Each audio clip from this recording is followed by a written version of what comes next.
following is a production of Medfield TV.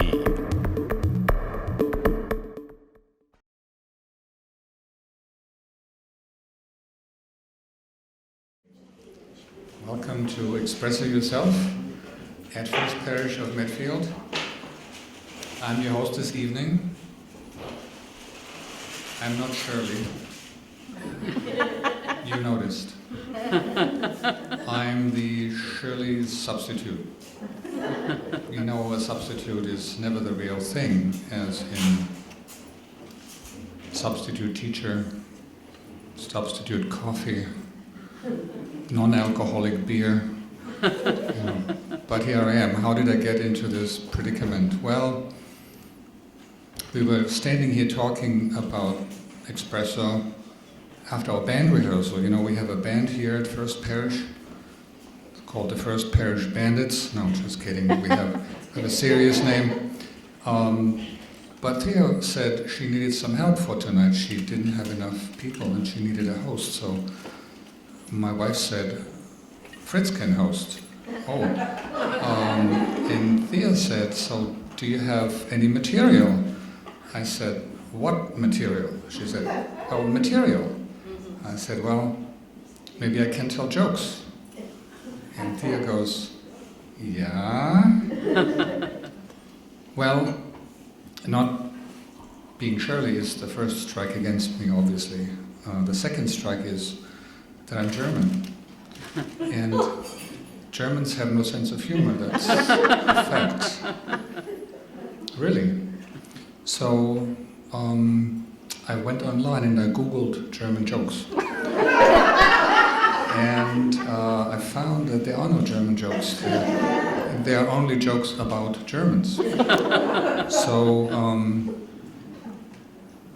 what do you call a pissed off German? Sauerkraut.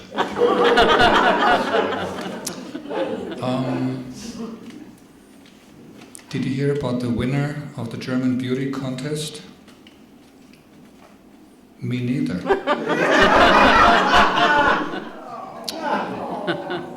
What's the difference between a shopping cart and a German? The shopping cart has a mind of its own. That's bad. How many Germans does it take to screw in a light bulb? One. We are very efficient, and this is not a joke. So, that's the second strike against me. The third strike is that I speak English, or I attempt to anyway, which is something that is a joke in the Anglophone world. There's even jokes about that. So, here's one. An Italian, an Englishman and a German are sentenced to death by firing squad. Each of them gets a last wish. So the Italian, being from a sunny Mediterranean country, says, don't cover up my eyes. I want to look at the sun before I die. So they take him out and they shoot him. The Englishman is next, and he's asked what his last wish is, and he says, I want you to kill me before the German speaks. Anyway, we have 6, not funny, I know. The Germans have a sense of humor. We have 6 open micers tonight, and I welcome Karedwin to come and be the first one.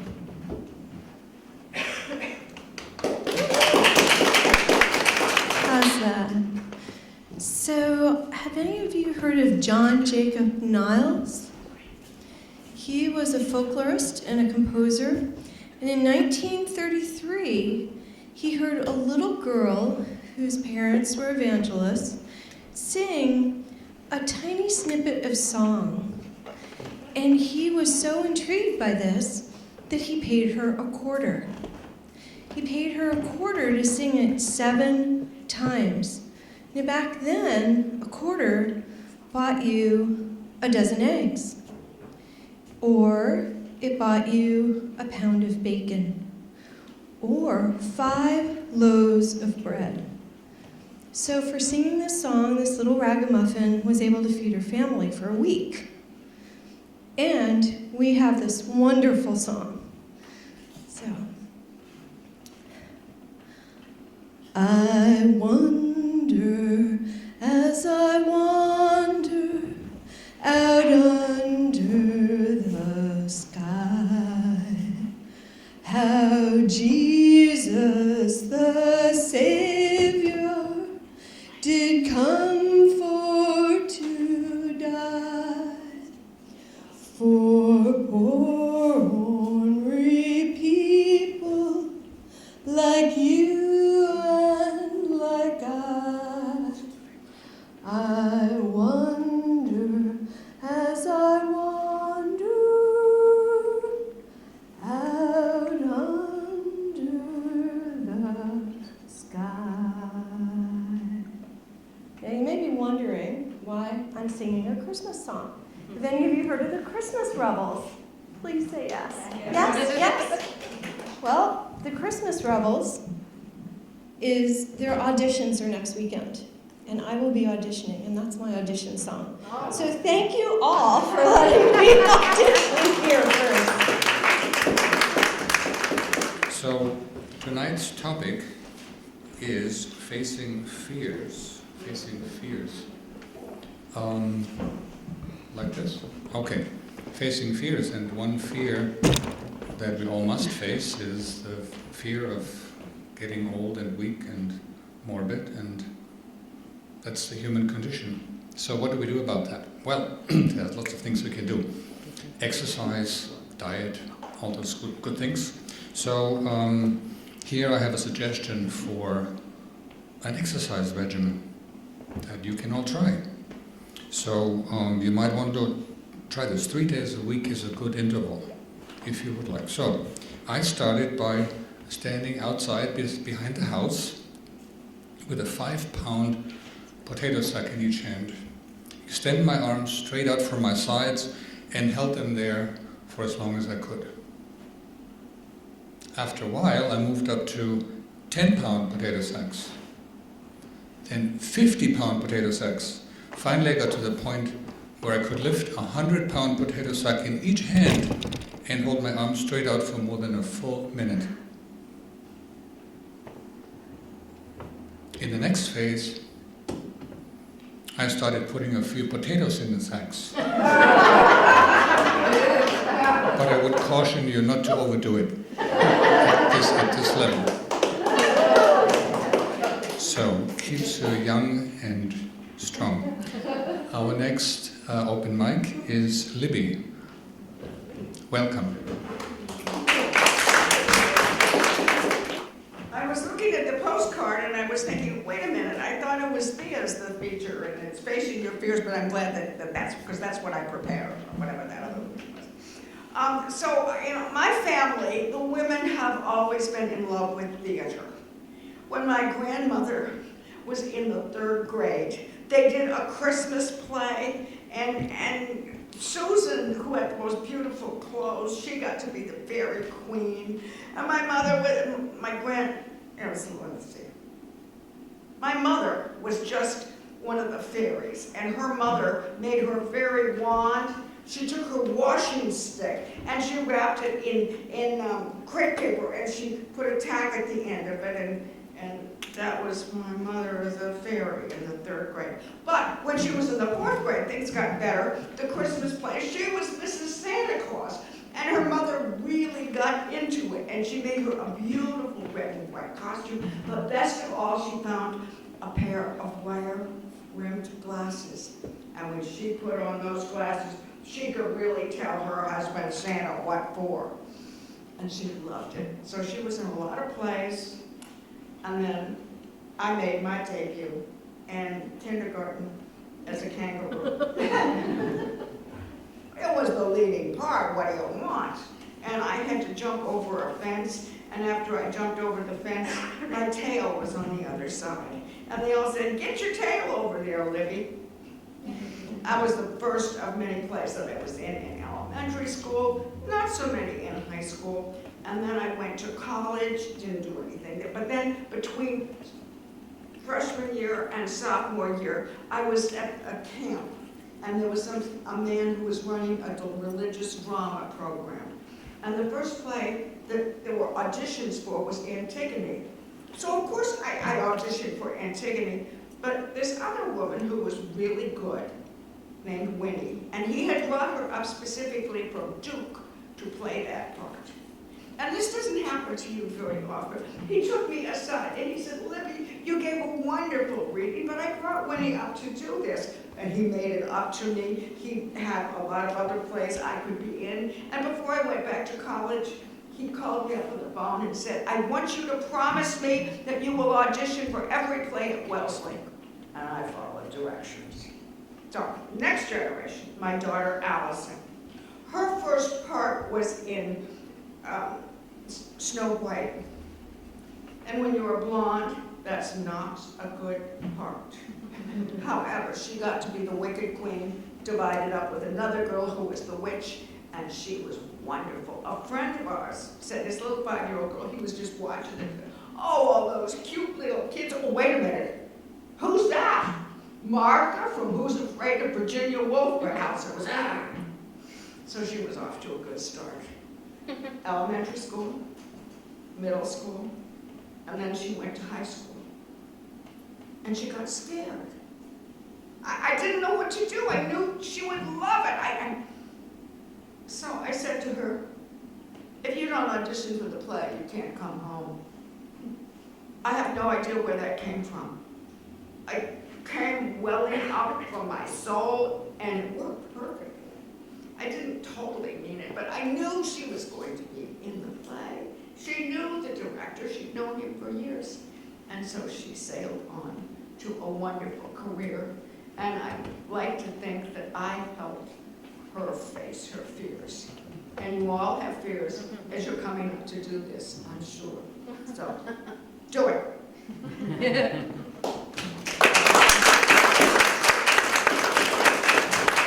Yes, we all have to face our fears. So, getting old. One of the things we can do is walk, right? So walking is one of my favorite exercises. I do like long walks in general, especially when they're taken by people who annoy me. But walking is good for everyone. It's been documented that for every minute you exercise, you live 1 minute longer. You add 1 minute to your life. So this enables you at age 85 to spend 5 more months in a nursing home at $5,000 a month. Some people don't go to a nursing home. My grandmother is 97. She started walking when she was 60. We have no idea where she is.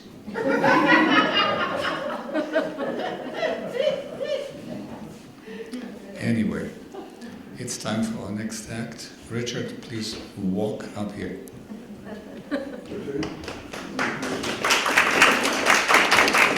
So this is appropriate for both the theme of fear and love, because it's about approach avoidance conflict. And it's about when Dante met Beatrice, the story of a teenage crush. And as you all should know, that Dante was a poet from the 13th century.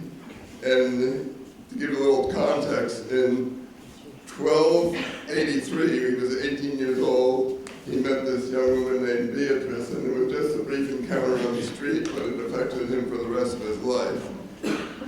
And he remembered that he'd seen her 9 years prior, but was very impressed. But the story doesn't go, it's almost like love gone wrong, because in 1285, he married somebody else. And in 1287, Beatrice married somebody else, so maybe love and marriage can go together. But, unfortunately, Beatrice died just 3 years later, in 1290. And just about a year after that, in 1291, Dante wrote a biography called A New Life, or in Italian it was Vita Nuovo. Anyway, he tells a story about encountering Beatrice when he was 18 years old. And it goes like this. He was just passing along the street, and she turned his eyes in his direction, and he said, "I stood gripped by fear, and thanks to her ineffable benevolence and grace, she greeted me with such power that then and there I seemed to see the furthest reaches of beatitude." And he actually used the word intoxication. In Italian, intoxication is inebrio, so he describes the experience of being inebriated, basically. And he went home and had this dream and wrote a sonnet about it. And in the dream, the allegorical figure of love, in the Middle Ages, I like to personify things like love as allegorical characters, took Dante's heart and gave it to Beatrice to eat. So it's a strange poem that he wrote. But the story doesn't end there, because for the rest of his life he had this obsession with this woman Beatrice, and he wrote a famous epic called The Divine Comedy. And it really illustrates two concepts in psychology. One is approach avoidance conflict. The other one is because he just briefly encountered her and had this obsession about her. It was really an infatuation. It was really about his own projection rather than based on real life experience. And he tells another story later on that in the same book that people caught him staring at Beatrice, but he pretended he was looking at somebody else rather than Beatrice, so he called that his decoy woman. So he never really confided until much later that it was really Beatrice that was his passion. Okay, and here's the final part of my story is a quotation from a translation that was done by the famous Harvard poet Henry Wadsworth Longfellow.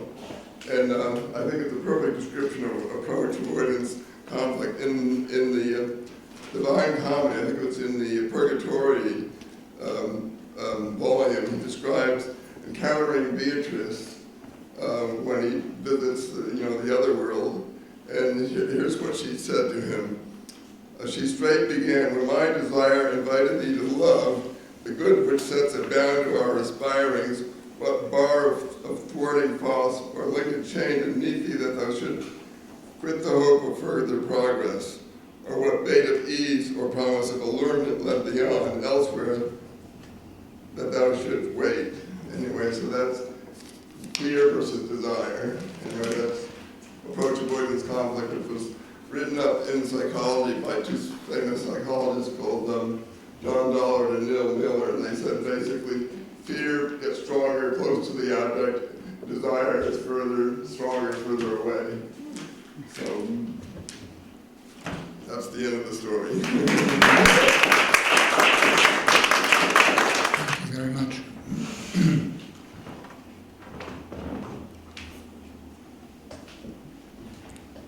Just a few weeks ago, we were out in the Pacific Northwest walking on a beautiful beach with friends of ours, and we found all kinds of things. Plastic, the usual detritus that washes up on a beach these days. And it reminded me of another story that a former student of mine sent to me. She likes to send me stories about male-female relationships, not just to me, I'm on some list. Anyway, walking on the beach is something that we all like to do when we have an opportunity. Here's a story about walking on the beach. So a woman was walking along the beach when she stumbled upon a genie's lamp. She picked it up and rubbed it, and lo and behold, a genie appeared. The amazed woman asked if she had 3 wishes. The genie said, nope. Due to inflation, constant downsizing, low wages in third world countries, fierce global competition, climate change, I can only grant you 1 wish. So what will it be? The woman didn't hesitate. She said, I want peace in the Middle East. See this map? I want these countries to stop fighting each other. the genie looked at the map and exclaimed, "My goodness, lady, these countries have been at war for thousands of years. I'm good, but I'm not that good. I don't think it can be done. Make another wish." The woman thought for a minute and then she said, "Well, I've never been able to find the right man. You know, one that's considerate and fun, likes to cook, helps with the house cleaning, is good in bed, gets along with my family, doesn't watch sports all the time, and he's faithful. That's what I wish for, a good man." The genie let out a long sigh and said, "Let me see that bloody map again."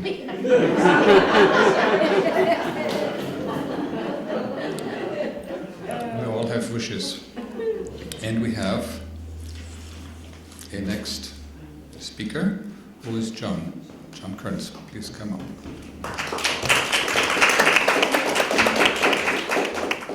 I've got a couple of poems for you.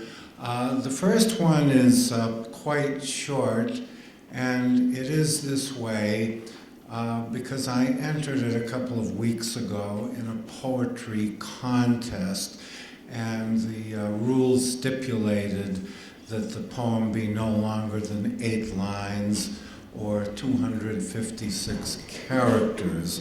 And I was enticed to enter this contest because the chosen few will have their poems inscribed in the concrete on the streets of Newton, Massachusetts.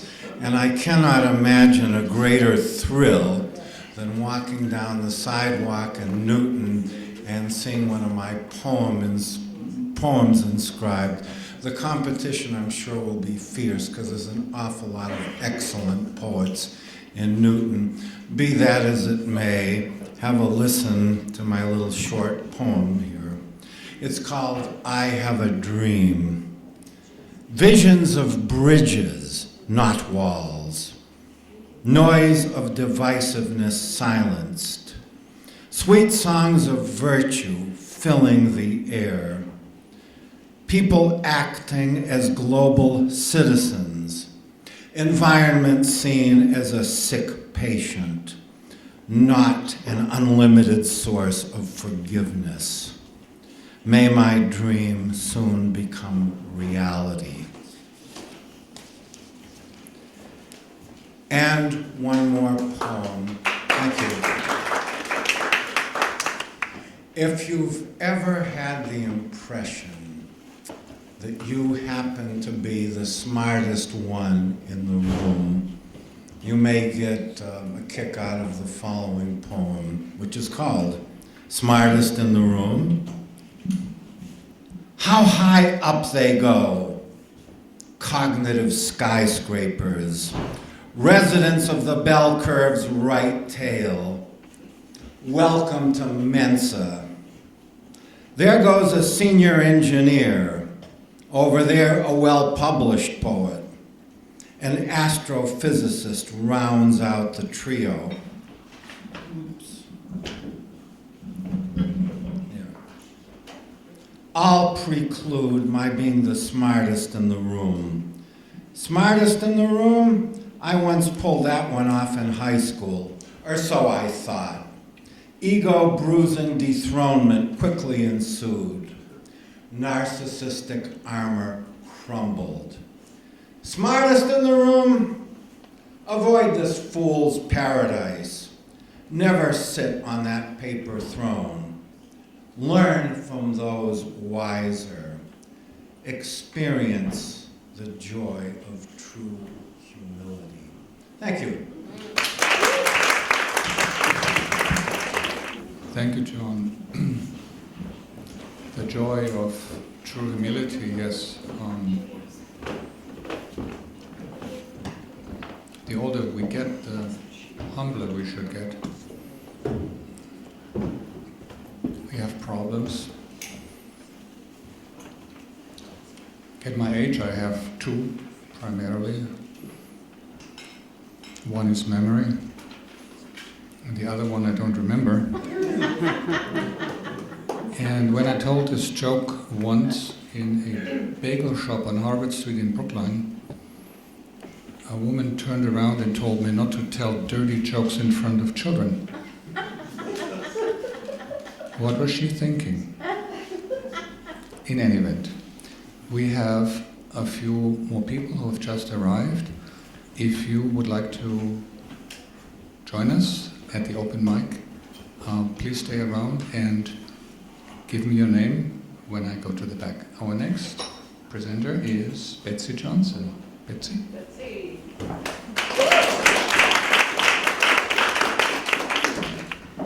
Hello, everyone. This is kind of a new poem. This is about facing your fears in terms of facing your fears about people who are different from us. How to make connections. It's a long stretch from Boston to Pennsylvania, and I was driving in my old Honda, the odometer clicking away well within the range of unreliable. I was traveling with a friend. We were talking about politics, lamenting the loss of civility, describing our despair at the ever-widening chasm of our hopelessly divided worlds. And it was at that moment that my tire started to make that stomach-dropping, flap, flap, flopping noise. Flat, flat, flat. Miraculously, a sign appeared just ahead announcing a garage for commercial semi-trucks. We limped to the parking lot, knowing that most likely there would be no help there. But now and then, necessity and circumstance will force your hand and will leave you with no other choice but to give it your last chance Texaco try. This mechanic emerged out of the enormous mouth of the garage, oil-soaked overalls and camouflage baseball cap, an American flag pin, a blonde stubble and sunburnt face, big, giant hands strong enough to budge a stubborn lug nut, most likely an NRA card in his wallet. He took in the scene, the flat tire, the "war is not the answer" bumper sticker, the persist bumper sticker, the Elizabeth Warren bumper sticker. And he looked at me, and he looked at my friend, and I just knew that somehow he knew I was a registered Democrat with an Echo coffee mug in my cup holder. You see, we were of different tribes. All the signs were there. The team jerseys and war paint calling our code words across the great divide. And I said, "It appears that this garage is for commercial trucks, but just wondering if you can help." And he gestured to the garage, no hint of a smile, and said, "There." I gave him the keys. And for the next 20 minutes, my friend and I wandered around his office, smelled of burnt coffee, metal, transmission fluid. We kept looking at each other and whispering, "You think you saw the bumper stickers? You think this is going to cost an arm and a leg? You think there's a gun rack on this truck? How long do you think it'll be before they miss us in Pennsylvania?" But eventually my car pulled to the office and our monosyllabic mechanic came around. He approached us and he nodded and simply said, "Fixed." I nodded back. "Thank you. That's great. How much?" And there bloomed a smile that happened only in his eyes. "Now," he said, "didn't take long." So we climbed into our twice-blessed car, our new best friend in camouflage and overalls. He touched the tip of his cap, turned, and disappeared like a holy man into that dark cave of the truck garage. Back on that long stretch of highway, the road seemed to have gone beyond linear. It expanded out in all directions. And all the billboards previously proclaiming that there is only one way from here to there were gone. Never assume, I said. It's still possible, my friend said. It's true, we live in a world of unvarnished kindness, of unearthed and unexpected grace. And the myth of not so much in common had been dispelled. Despair had been averted by experience. Hopelessness had been transformed from an unavoidable certainty to merely a failure of imagination.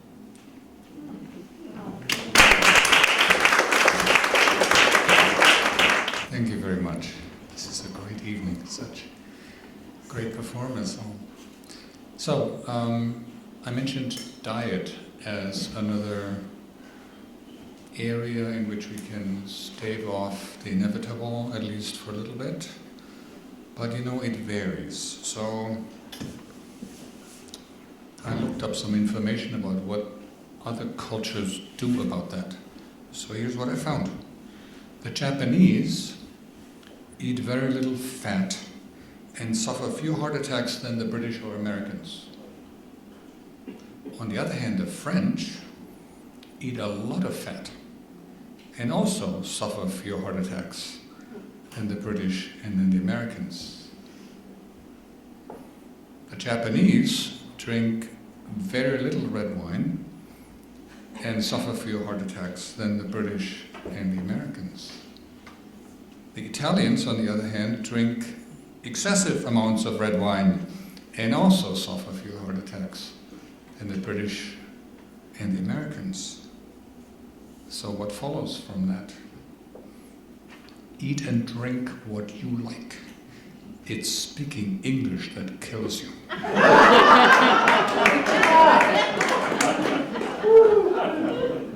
Since I'm an English teacher, I can testify to that. Our next performer is Paula.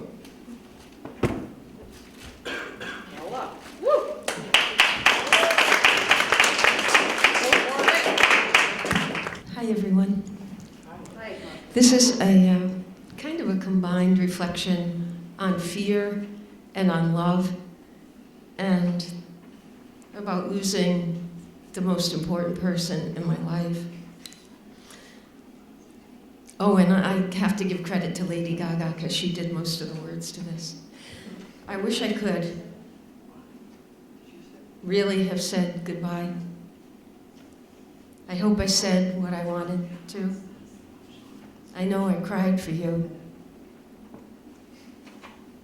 I knew it would be the last time. And my heart was broken in two, trying to save a part of you. When we first met, I never thought I would fall. I never thought I'd find myself being with you.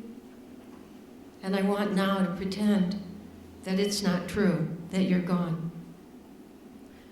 Because my world keeps turning and turning and turning. And I'm not moving on. And I don't want to give my heart away or let another day begin. And some days I don't even want to let the sunlight in. And so some days I feel like I'll never love again.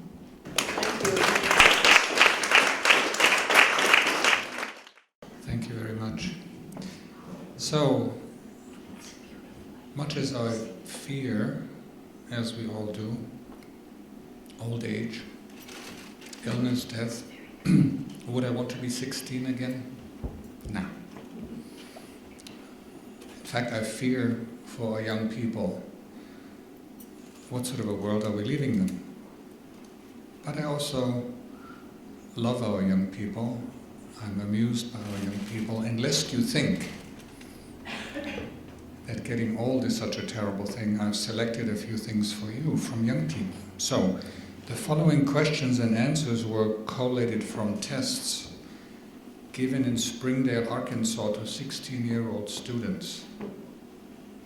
Don't laugh too hard. One of these may become the president someday. Name the 4 seasons. Salt, pepper, mustard, and vinegar.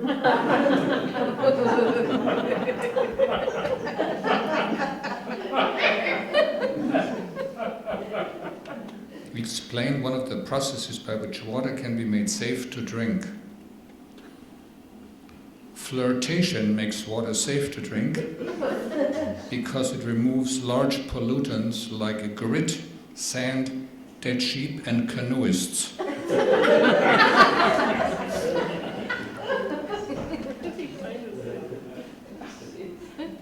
In a democratic society, how important are elections? Very important. Sex can only happen when a male gets an election.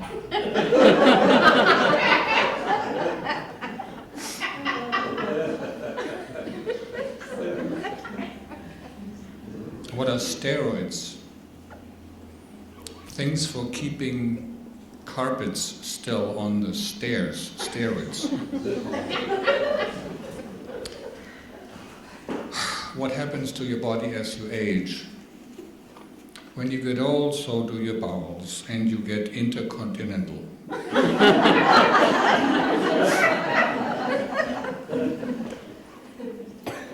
What happens to a boy when he reaches puberty? He says goodbye to his boyhood and looks forward to his adultery.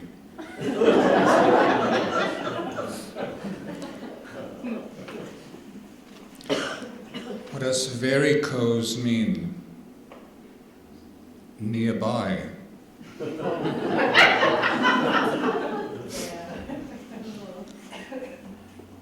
What is a cesarean section? A cesarean section is a district in Rome. Finally, what is a Hindu? It lays eggs. Lest you think I'm only knocking those young people. I'm not knocking anyone. Talking about these young people in Arkansas, we have them in Massachusetts as well. And I want to end with a note from a police report from the Massachusetts town of Brockton. This is not a joke. When police told 20-year-old Alexis Paulius of 25 Hunt Street in Brockton that a woman had identified him as one of 3 young men who burst into an apartment on Court Street late Saturday night and held the occupants at gunpoint, he said it was impossible. How could she tell it was me? I had a mask on.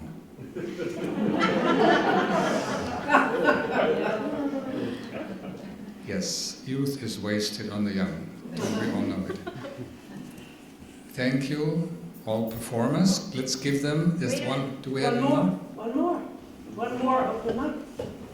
Okay. David Russell, all right. David Russell.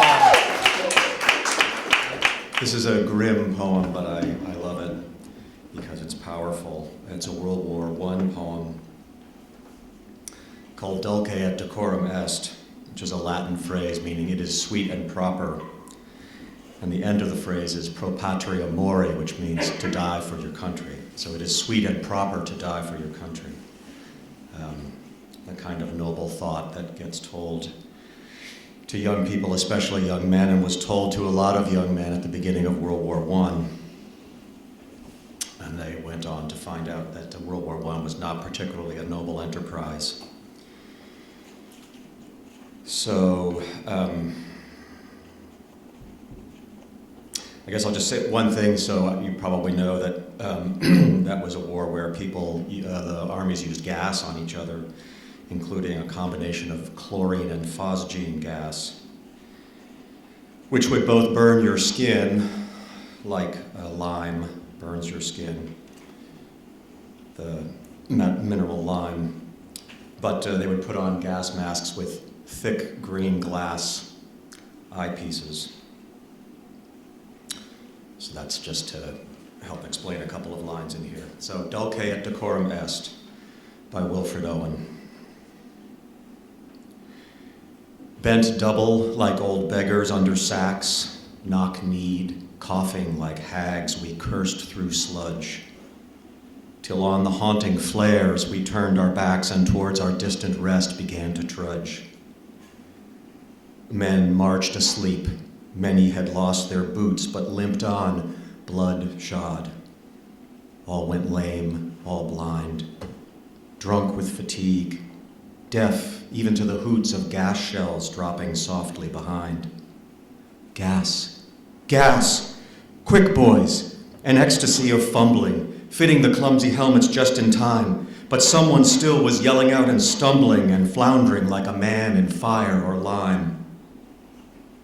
Dim through the misty panes and thick green light, as under a green sea I saw him drowning. In all my dreams, before my helpless sight, he plunges at me, guttering, choking, drowning. If in some smothering dreams you too could pace behind the wagon that we flung him in, and watch the white eyes writhing in his face, his hanging face, like a devil's sick of sin. If you could hear at every jolt the blood come gargling from the froth-corrupted lungs, bitter as the cud of vile, incurable sores on innocent tongues, my friend, you would not tell with such high zest to children ardent for some desperate glory the old lie. Dulce et decorum est, pro patria mori. Thank you.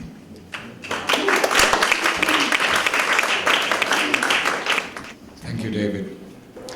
No more jokes after that. We'll take a 15-minute break. There are refreshments in the back. And then please join us again to hear our main feature, Thea. Thank you very much. It is my great pleasure to introduce my friend Thea Iberall, who has been called a shimmering bridge between heart and mind. She's performed poetry and storytelling since 1998, representing Los Angeles at the National Poetry Slams. She's an inductee into the International Educators Hall of Fame. She's featured in a documentary, Poets, Passion, and Poetry.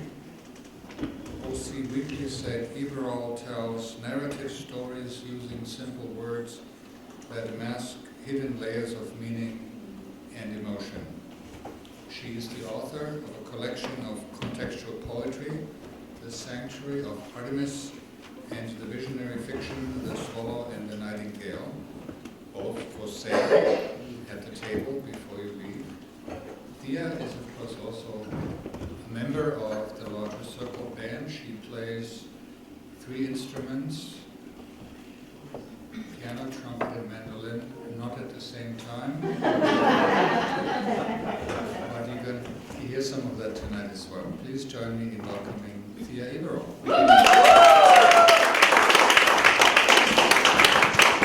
Thank you, Fritz. Thank you so much. Okay, here we go. Hi, everybody. Hi. Can you hear me? Yeah. Oh, good. What is this? This is my father's mandolin.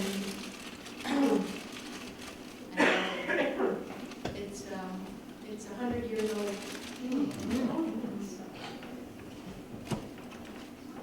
I just have it for show.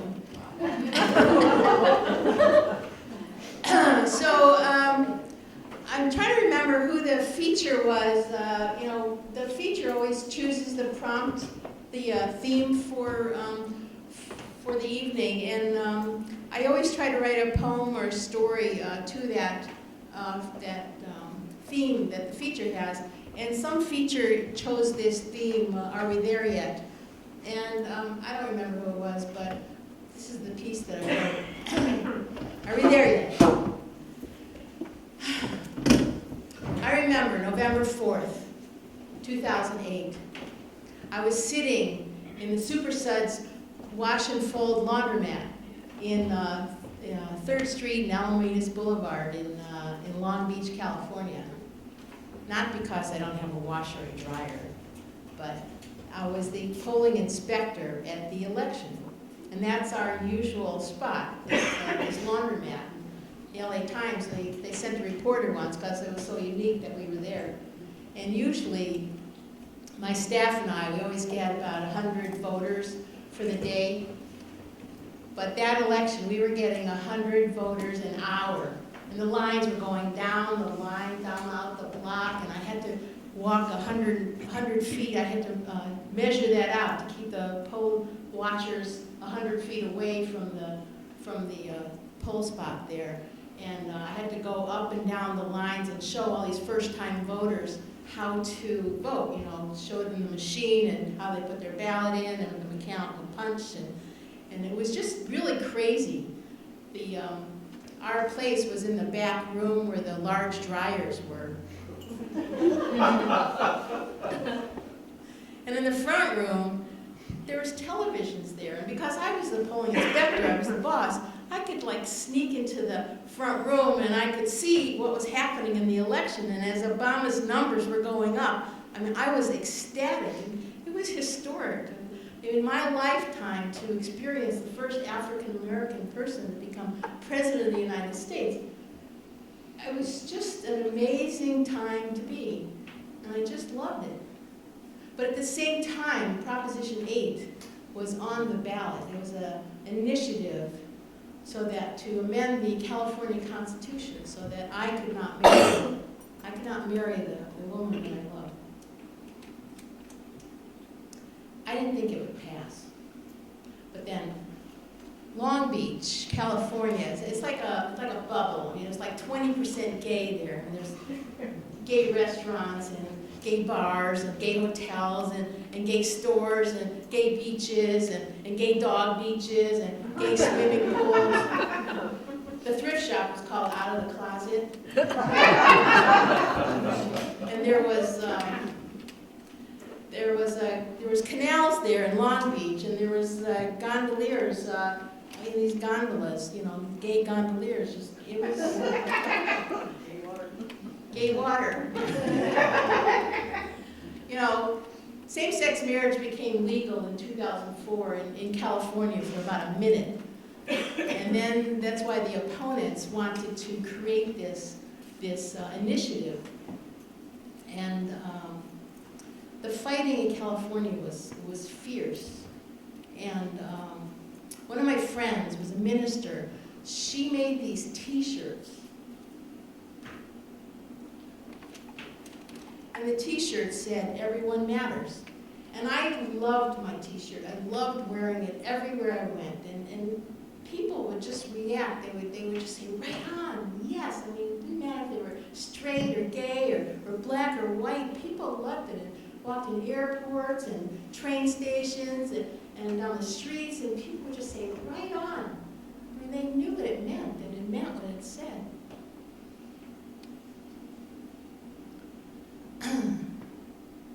I mean, I remember the 60s. I came out in the 60s in New York, and you know, I'd sneak in and out of gay bars, and it was terrible.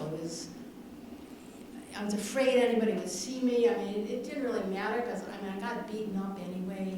And a sociology student, a graduate student, she wanted to interview me like I was an alien, and we could only stand on the street corner, you know, so that nobody could hear us talking about my being gay. I mean, that's what it was like. And so 2008, November 4th, I'm sitting there, I snuck out to the front, I'm watching television, and Obama is giving his acceptance speech. Tears of joy just coming down my face. I mean, I was just so excited and so happy to be experiencing this. And then right on the television screen, the numbers for Proposition 8 came out. 52% of the passed it. 7 million of my fellow Californians decided that I should not marry the woman I love. I don't know if you've ever experienced a moment like that where in this one moment, this utter joy and this profound sadness all racking my body at the same time. I didn't know what to think anymore. I didn't know what my tears were for. You know, lots happened since 2008. Proposition 8 was declared unconstitutional. The Defense of Marriage Act was put aside, struck down, and I did marry the woman I love. I thought you'd applaud for that.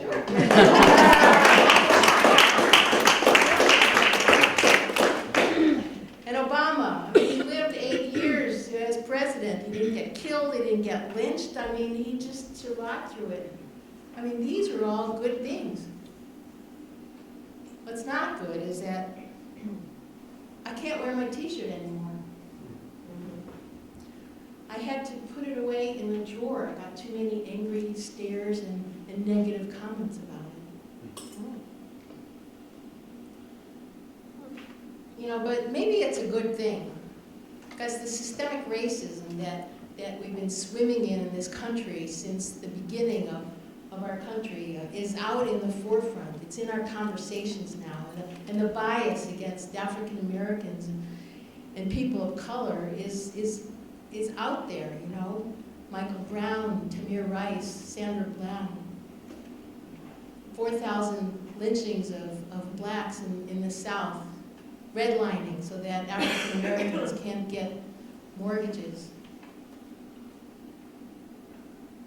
You know, Long Beach is 41% Hispanic and it's 14% African American. But they made me the boss because of my white privilege. You know, Black Lives Matter says I have to check my white privilege at the door. I mean, I can walk into a store and not get followed like my African American friends are. I don't get stopped by police in my own neighborhood. I could dress like a slob and I'm not a reflection on my race. I mean, I don't even have a race. I have been stopped by traffic cops. I mean, I even closed an airport once, and the TSA, the FBI, the bomb squad, the ATF, the police, they all thought I was a terrorist, and they were really mad at me. Really, really mad. But they didn't arrest me. They didn't choke me. I lived through it. So I don't think we're there yet. As long as I can't wear my t-shirt, we aren't there. Thank you.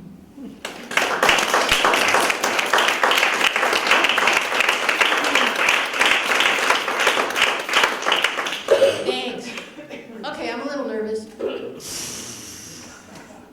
But this is what facing your fears are about, right? Yep. Yes. Okay. The 1960s. Yeah.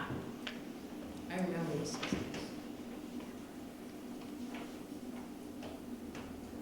How long have you had that sore throat?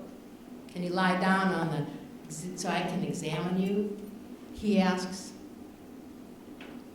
I agree, because examination tables and stethoscopes are there to protect us. The walls, the room. The room has large windows covered with blinds. I feel his hand on my stomach, scratching my skin. Can you undo your pants, he says. I stare at the off-white walls, wondering what this has to do with a sore throat, and I'm starting to get on edge. But he's the doctor. He knows what's what. Not I. I am naive and bouncy, clothed in a belief in puppy dogs and cherry ice cream and unexpected love, the till death do us kind. One doesn't want to spread bad germs, not when one is in love. Doctors do what they want. We nod when they say nod, and open our ears as they peer into canals and secrets hidden from daily vision. What they need to know must be important, so we capitalize the word, and I'm wondering, I'm doing what he told me to do, but I think it's odd that his hand is trailing on my stomach muscles when I told him about a sore throat, and his hand starts palpating lower, reaching further downwards towards my waist, and then below my waist, and then into my pants, and I'm wondering about that sore throat thing, and then his hand stops, as if there's a line of decorum, and as if he's realizing he's crossing it. As I sit up, he admits he's trying to figure out if I'm a man or a woman. Friends wear their hair longer than mine, their blouses are pinker than mine, my jeans are dark green, I sport loafers, I don't wear a bra. What is it that we need to pigeonhole people into little boxes of race and gender and national origin? Why not how women couldn't marry women once, and how skin color defined our seating assignments? Why not ear size or shoe size or the breadth of one's vocabulary?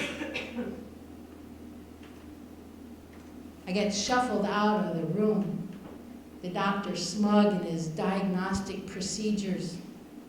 The nurse sweeps away evidence of my moment, how simple an act as that, while I walk away from the clinic, trying to find another day.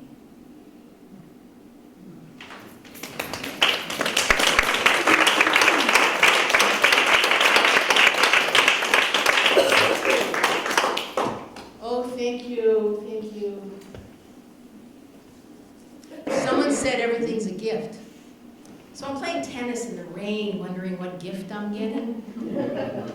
I mean, it's my father's 85th birthday, and I can always tell my father by who's doing the talking. He's godlike. He's a truth seeker, and he knows all.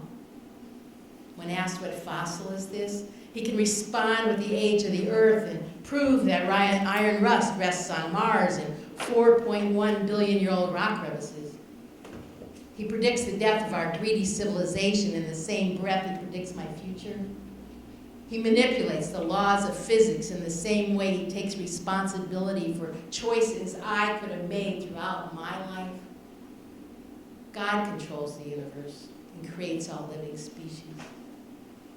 But he betters God by providing the equations for everything from the start of the universe to what invention will make me rich. When I ask for clarity, I get 5 billion years of homeokinetics, which is different from homeostasis because it's about how things change.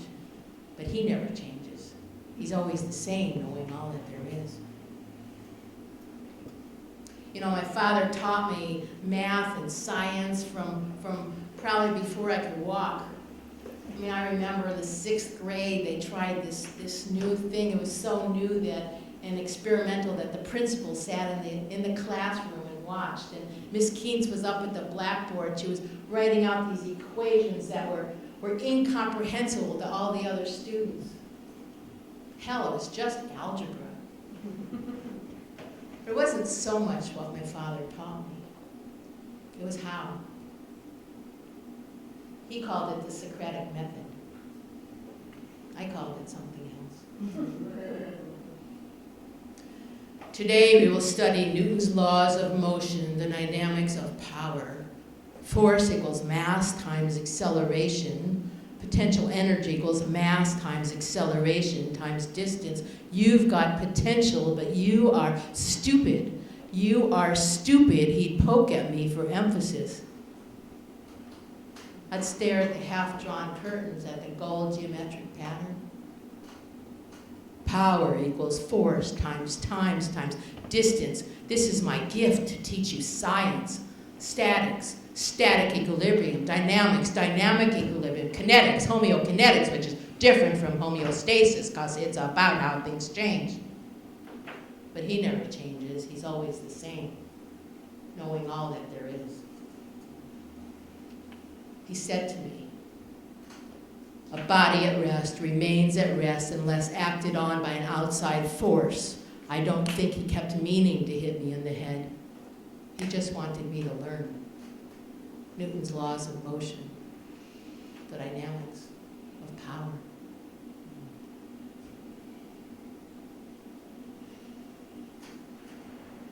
I remember the day he taught me to ride a bicycle. Theoretical physicist and a 6-year-old. Angle your right pedal, he said as he calculated the amount of force necessary to overcome the bicycle's inertia. P, inertia, equals 1/2 mass dot radius squared. It's a kind of laziness, inertia is, the unwillingness of objects to change.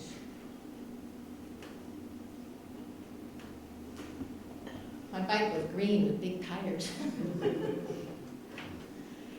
To achieve a rolling velocity, you need an angle of 10 degrees and a force of 5.76 Newton meters per second per second.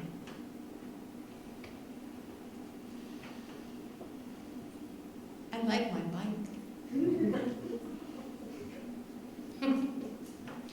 36 years later, he buys a blue bike with a wide seat, and we're standing there looking at it, and he says to me, "How do you ride this thing?" And I realize he's never ridden a bike before. The alley is narrow, concrete with speckled stone. I try to remember everything he taught me about mass dot radius and that lazy thing about Newton. Angle your right pedal, I say.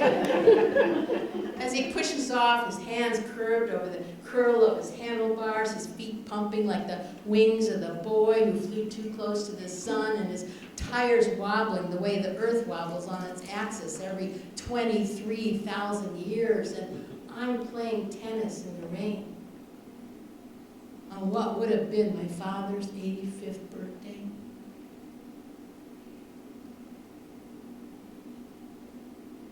In the absence of forces, Aristotle says, all objects come to a state of rest. And I'm remembering just how still the body at rest can be, how a face and legs can become cold like the north wind, and the little finger can remain bent, just so.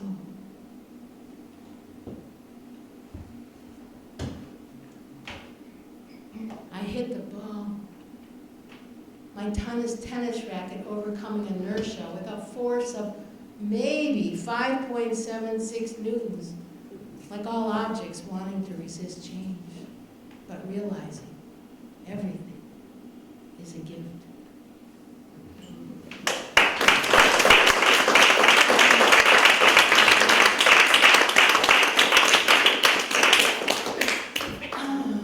So, yeah, 2008, that was a crazy time, that recession time.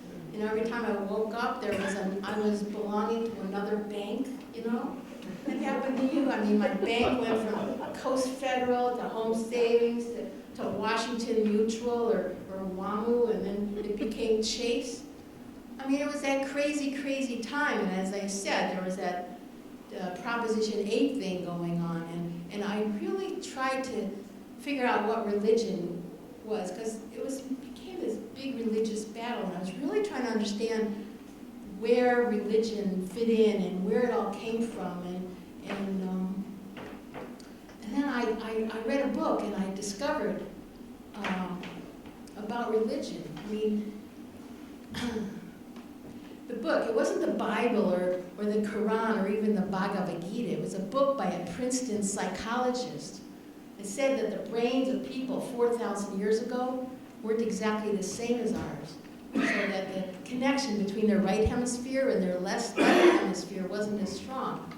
So as a result, when distressed, they'd hear a voice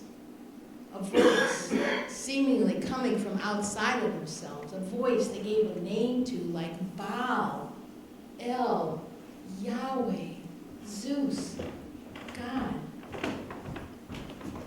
But it was just an auditory hallucination. Their right brain talking to their left brain.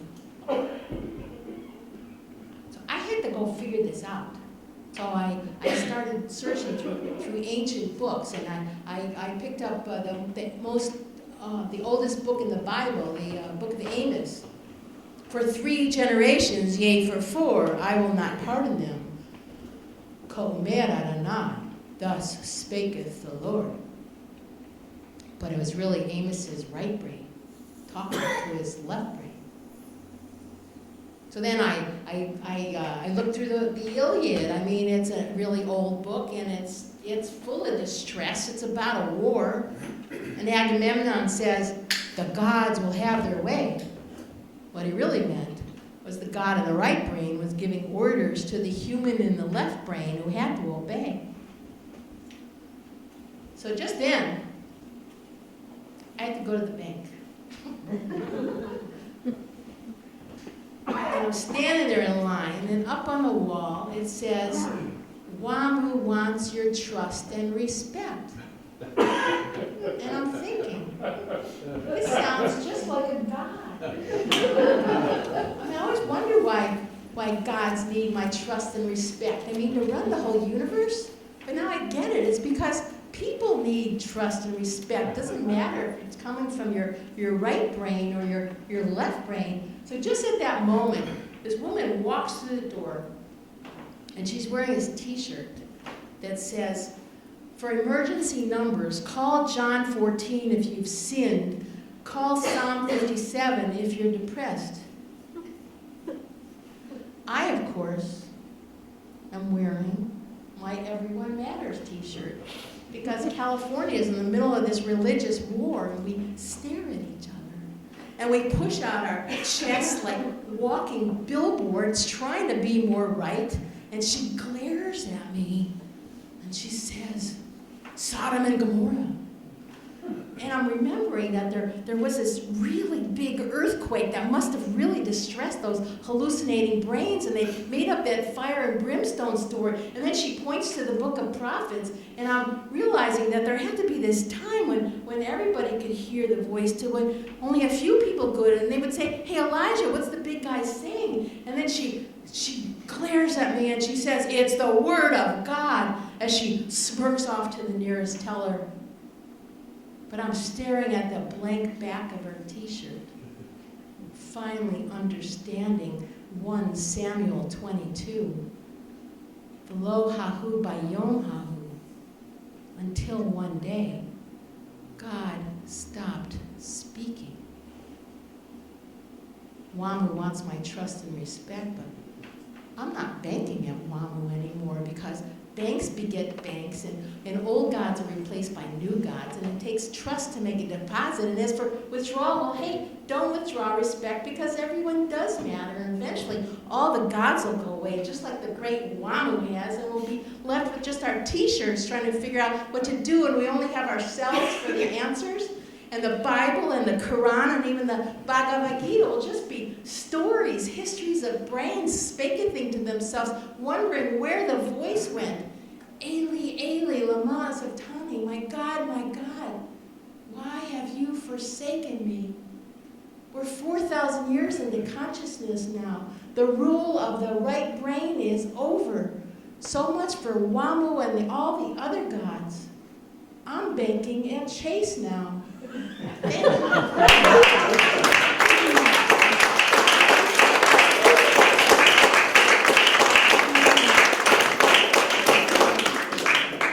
Who's heard that before? Thanks, Betsy. Well, here's one I don't think anybody has heard here. How are you doing on time? 8:40? 8:40? Going, good. Okay.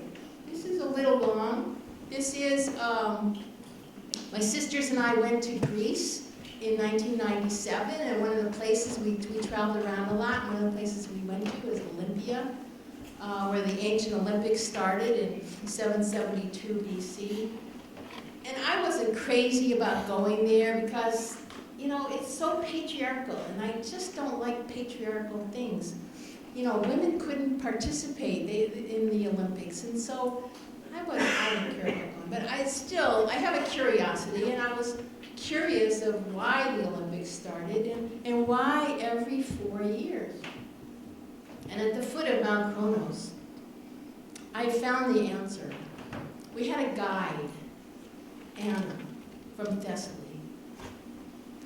Anna from Thessaly speaks with an accent as she hurries us along the worn paths of crumbling Olympia through 11 centuries of games. Naked men who ran unfettered to honor, in this order, themselves, their fathers, and their warring cities. She weaves all the time, intertwining olive reeds into reeds, fingers flying deftly like sharpening knives, words subversive yet flowing like the long-forgotten ribbons of her wedding crown. At the stadium, the children rerun the race, returning one stad later, legs pumping hard like Trojans. All are winners. Women weren't allowed to watch under penalty of death. Imagine Plato was glad he wasn't born a slave, or worse, a woman. At Zeus's temple, we imagine his colossal chryselephantine statue bowing our heads like nervous competitors who sacrificed weapons for athletic victory. Anna reminds us of the ban of 420 BC when Sparta broke the sacred Pan-Hellenic truce. It's into this conquering pattern. She weaves the voices of women, of poets, and philosophers like Hypatia, who measured the stars to be then stripped naked and pummeled, her flesh rattled off with sharp oyster shells, leaving behind 13 tomes of algebra that fertilized the men clear through to the Renaissance. When Anna mentioned Hypatia and the other women philosophers, I realized she wasn't just weaving olive wreaths. She was talking about the birth of the patriarchy. She was talking about these earlier matrilineal societies, and I wanted to know more. Look around you. Why do you think all the racing started? I could see Zeus's temple, which we had just come from, and we were walking towards Hera's temple. These were the two Greek heads of the warring pantheon, and we were standing in this old apple grove, a big rock in front of us. The Olympics themselves began as a simple foot race among maidens for the privilege of becoming the moon goddess's priestess. She places her hand on the limestone, traces of red still visible on its unfettered surface. If you're quiet, you can still hear them. Women, entrained by their frame drums, emerge, chanting, intoxicated by wine and divinity, their black hair flying like long stranded ribbons, rhythms passed down through mothers who bear life by the wind. Barefoot, May it is, we race to the apple grove, a bull roar erupts, to the winner is crowned, to Our Lady, the Mother, Patria Mater, the Holy One. I have eaten from the drum, I have drunk from the cymbal. I have carried the sacred dish, I have entered the inner shrine. Anna tells me about a book, The King Must Die. It's an ancient myth from these matrilineal societies, a time when men's contribution to procreation was unknown, and the supreme being was a female entity with different names depending on the tribe. Gaia, Hera, Hecate, Selene, Astarte, Thea. how the earth was the source of all life, the daughter to no God. And the head of the tribe was a queen, a high priestess. And she needed an escort, a Heracleos, the glory to Hera. Each year, the king was killed and a new one brought together. It kept men in their place. It's why Plato called women the deadly race. The men's race began years later under winter's full lunar night for the privilege of becoming her annual consort and fertilizing the crops. He's the hero of Hera. As we pelt him with leaves, we shout, Heracleos, the two wed tied with laces, and the sacred orchia, which means deed. In the summer, he'll be wrestled to his death. His flesh sliced small like oyster shell, his blood then scattered over the newly sown fields. I have carried the sacred dish, I have entered the inner shrine. But the king gets tired of dying. Religious practices change over the years, one small adjustment here or there. All right, instead of every 13 lunations, we'll make it every 26 lunations, and that's it. All right. We'll make it every 50 lunations. She extended his royal life to 100 lunations. Macronia Tessera, 40 years. And then ritual regicide, as he slowly unraveled the secret of fatherhood. When the race is no longer deadly, when the race is no longer deadly, he retitled himself Zeus and made Hera the daughter of the male god Kronos. And the games began. And into these dormant ruins, women thus became hidden, twisted into the braids of our lives until Anna from Thessaly wove olive wreaths and women's silence into the empty conquests of men, their fathers, and their blood spills. Thank you.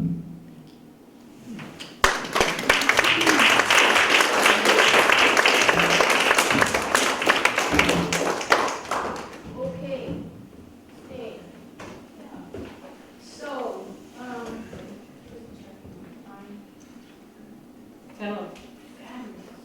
fabulous. I read something today that right now is Earth Hour. Has anybody ever heard of it before? Have you heard of Earth Day? Mm-hmm.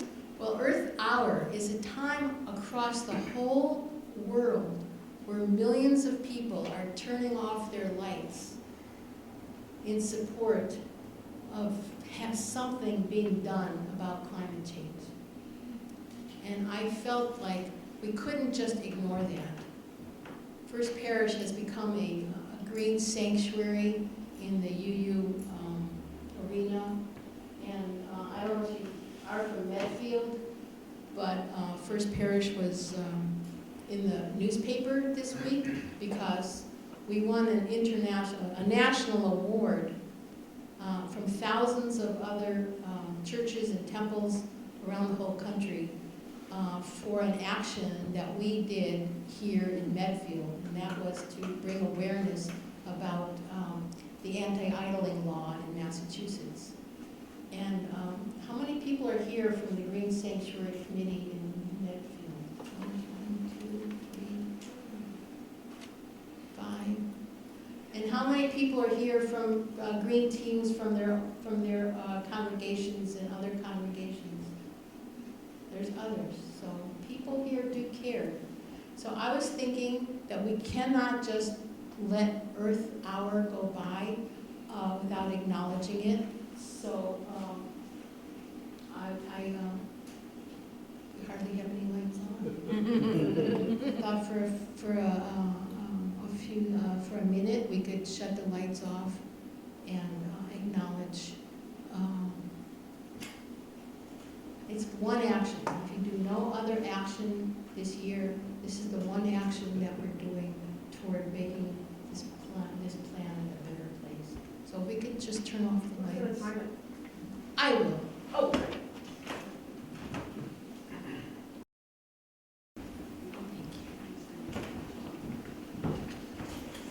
In 2015, I went to Washington because the Pope was there.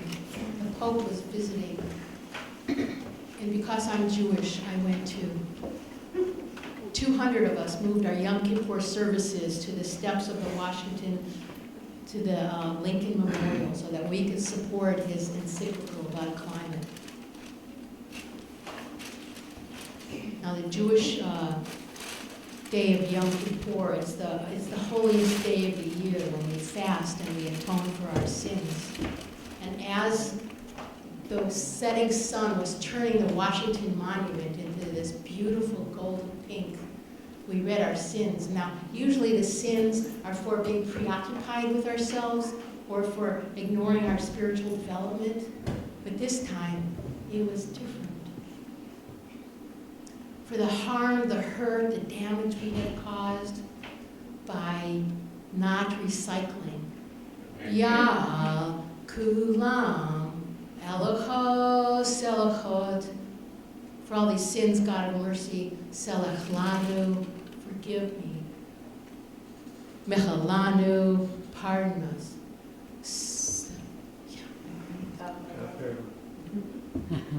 Kaper lanu, thank you.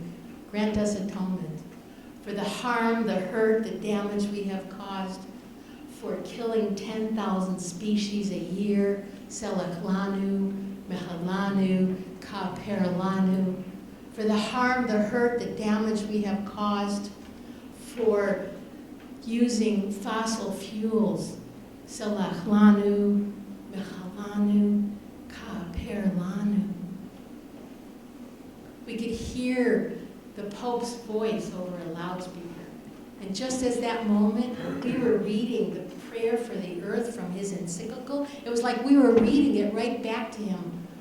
Bring healing to our lives that we may protect the earth and not damage it.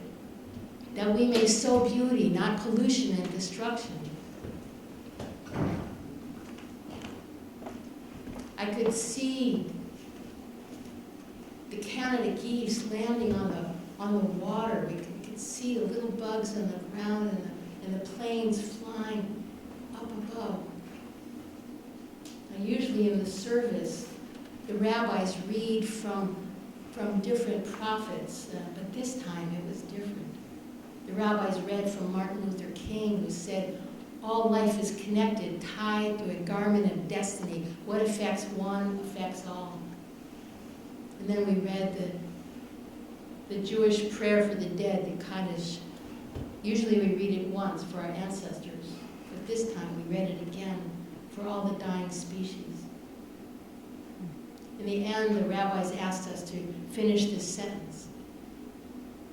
When I think about the world, it breaks my heart because, for me, it breaks my heart to think of the world that my grandchildren are inheriting. I look at their 3- and 4-year-old little hands as they reach up for peanut butter sandwiches and how they spin around for joy when they play with their dad and how they curl up at night feeling safe in their beds. They don't know that resource wars have already started, that millions are on the move, running from rising water and debilitating drought. When they're in their 20s and 30s, will they glare at me and say, why didn't you do more?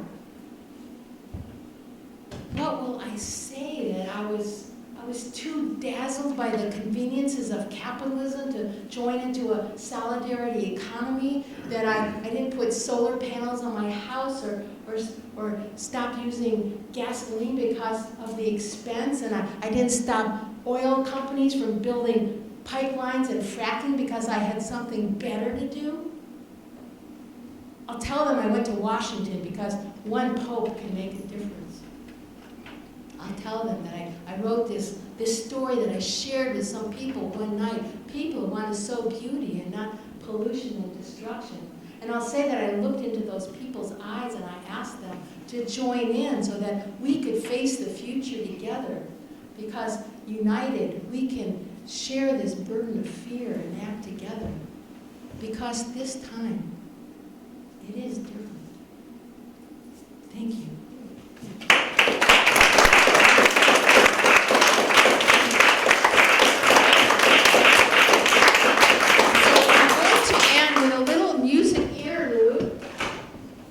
Show off all my talents.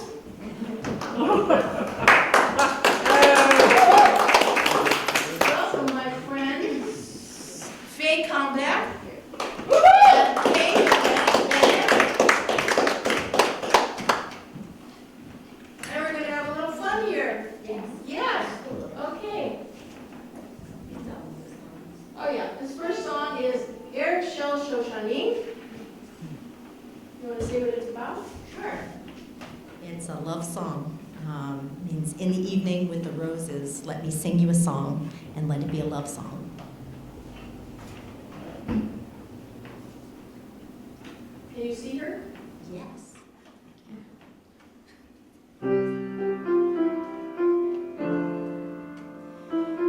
Erev shel Shoshanim, netzeno el habustan, mor besamim ulevona, leraglek miftan, shachai umayona, roshech talet lalim, pichel haboker shoshana, ekufenu li. Erev shoshanim netzeno, Erev shoshanim, Laila yored yored leila, beruach shoshan noshbat, Hamal chashlak shir balat, zemer shel ahava. Laila yored yored, beruach shoshan noshbat, Hamal chashlak shir balat, zemer shel ahava. Zemer shel ahava.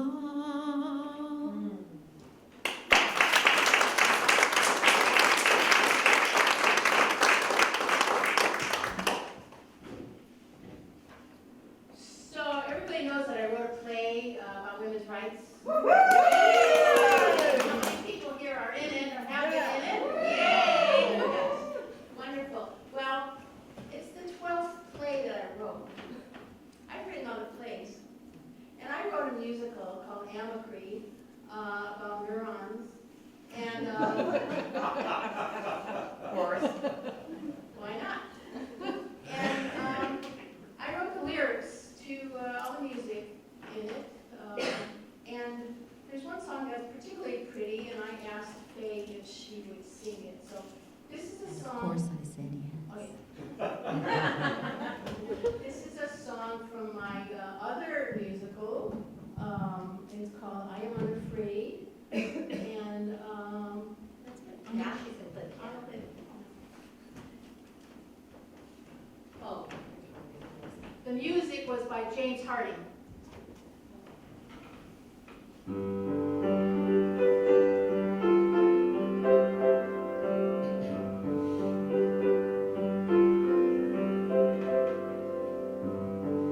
One southern evening, down by the water, a kiss awaits in the warm winter night.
duo, and I hope you come for that, and I hope you enjoyed this. There's more refreshments, I'm sure. Thank you so much to Fritz for the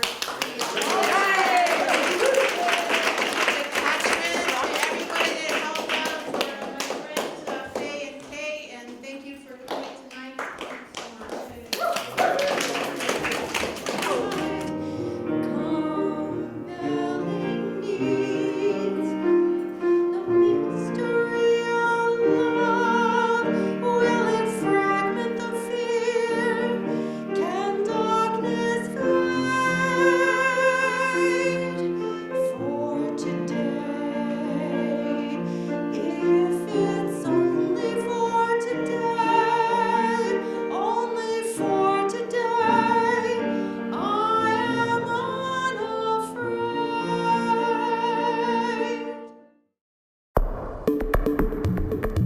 The preceding was a production of Medfield TV.